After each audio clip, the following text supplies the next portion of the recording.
Olá, meus irmãos, graça e paz seja convosco. Olha só, hoje iremos continuar o nosso estudo da lição e iremos tratar aqui de um assunto que eu acho muito bom. É um tema que me anima muito porque é um personagem que nos traz muitas histórias. E hoje, especificamente, né, não poderíamos falar sobre o tema lutando com toda a energia se não falássemos da história de Jacó. E aqui, baseado no capítulo 32, o título da lição de hoje é A Necessidade de Perseverar. O termo perseverança tem a ver com resistência constante, resistência contínua, ou você se manter sem baixar a guarda. Me chama a atenção aqui porque na Bíblia a gente encontra por diversas vezes essa expressão. No Apocalipse é dito assim: aqui está a perseverança dos santos, os que guardam os mandamentos de Deus e têm a fé em Jesus. Esse termo de perseverar tem a ver com o antagonismo da tentação, da provação do diabo, quando ele chega a descrever assim: aqui está a perseverança, ou seja, aqui está a paciência, aqui está aqueles que resistem até o fim. E isso está sendo falado no contexto da tribulação que o povo de Deus vai passar antes da volta de Cristo. Mais adiante você encontra também Jesus dizendo assim, ó, acontecerá muitas coisas com várias pessoas, porém aquele que perseverar até o fim será salvo. Então isso me faz entender que a perseverança é uma condição que Deus nos permite termos para que através dela resistamos à provação. O próprio Paulo, quando escreve a sua carta aos Romanos, ele chega a dizer assim, ó, alegrai-vos na esperança, sede paciente na tribulação e perseverante na oração, ou seja, resista com força, continue mantendo-se firme com resistência. E aqui a necessidade de perseverar é essa aqui. O próprio Cristo, né, quando ele fala em relação à oração, ele fala assim, ó, e ensinou sobre a necessidade de orar sempre e nunca esmorecer, ou seja, perseverar na oração. É um ato que nós devemos ter constantemente. E aqui nessa lição tem uma pergunta que é interessante, baseada naquele contexto do qual Jacó se encontrava. Para que você possa entender, Jacó tinha enganado seu pai, tinha enganado seu irmão, e o seu irmão o ameaçava de morte por todo o tempo, de maneira que ele teve que fugir. E nessa fuga, depois ele constrói famílias, ele constrói rebanhos, constrói tudo. E lá ele toma conhecimento que seu irmão vai ao seu encontro. Ele leva para o seu irmão alguns presentes e depois toma conhecimento que seu irmão vai vir ao seu encontro com 400 homens. Então ele pensa, pronto, meu irmão agora vai se vingar de mim. Meu irmão agora vai vir para querer agora acertar as contas do engano que eu fiz para com ele quando eu roubei, ou melhor, quando eu barganhei com ele a sua primogenitura e me apoderei daquilo que era dele. Então, assim, diante dessa situação, ele tinha em mente que seu irmão agora Esaú iria lá para vingá-lo, para matá-lo. Com 400 homens, ninguém iria fazer uma visita com 400 pessoas, ou com 400 pessoas. É o que acontece até então. Jacó fica atemorizado, temeroso. Mas o que me chama a atenção é que nesse capítulo 32, como é que eu posso dizer assim? A primeira atitude de Jacó é que ele vai orar, sabe? Quando ele toma conhecimento disso, a Bíblia fala que ele fica extremamente angustiado, sabe? Fica temeroso com aquela situação. E ele então clama a Deus para que Deus pudesse ajudá-lo, protegê-lo, guardá-lo.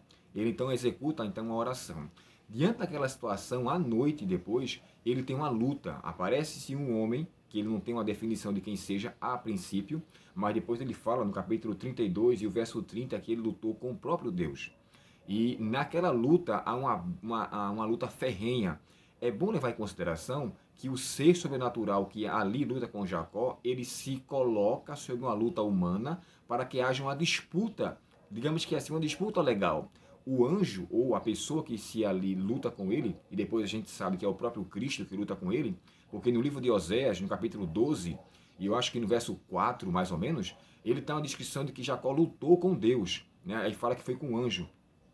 E essa luta, ela foi feita para uma causa específica, né? Jacó estava com uma aflição muito grande. E isso me faz entender o seguinte: quando eu estou em aflição e em dificuldade, e aqui como diz o termo, eu tenho que não esmorecer e continuar perseverando. Jacó fez isso. E o que me chama a atenção aqui é que nessa luta com Jacó, o anjo, a própria pessoa que toca em seu quadril, depois que toca e ele está com dor, Jacó se agarra a ele. Sabe, Jacó não tinha mais como lutar com o anjo, com as suas forças, com as suas próprias mãos, mas agora ele o agarra. E o que me chama a atenção é que a dor foi extrema, mas isso não fez com que ele se afastasse de Deus. E o anjo, como de fato sendo o próprio Cristo ali, ele segura nele como se dissesse o seguinte: eu não vou te deixá-lo. E ele chega a proferir essas palavras: não te deixarei se não me abençoares. Olha, um anjo não pode abençoar ninguém. A gente pede que Deus abençoe. Aos pais, né, na época antiga, quando seus filhos pediam a bênção, ele nunca falava assim: eu te abençoo, meu filho. Mas ele dizia: que Deus te abençoe. O único que pode abençoar, de fato, é Deus. E aqui, quando ele disse que não me deixarei se não me abençoares, ele está pedindo que Deus, de fato, o abençoe diante de toda aquela situação. Sabe, irmãos, uma coisa que eu quero chamar a atenção. Quando nós passamos por dificuldades, não tenha desespero e não desanime. Sabe, quando Cristo estava aqui na terra, uma coisa que me chama a atenção, um paralítico chegou até ele muito angustiado. Jesus chega para ele e fala assim: filho, tem bom ânimo. A mulher, na verdade, que estava com fluxo de sangue, quando chega até o próprio Cristo, ele olha para ela e fala assim: filha, tem bom ânimo. Todas as vezes que Jesus fala de ânimo, ele executa algo. O próprio Cristo, mais adiante, no capítulo 16 do livro de João, né, e o verso 33, fala assim: ó, no mundo tereis aflições, mas tem de bom ânimo.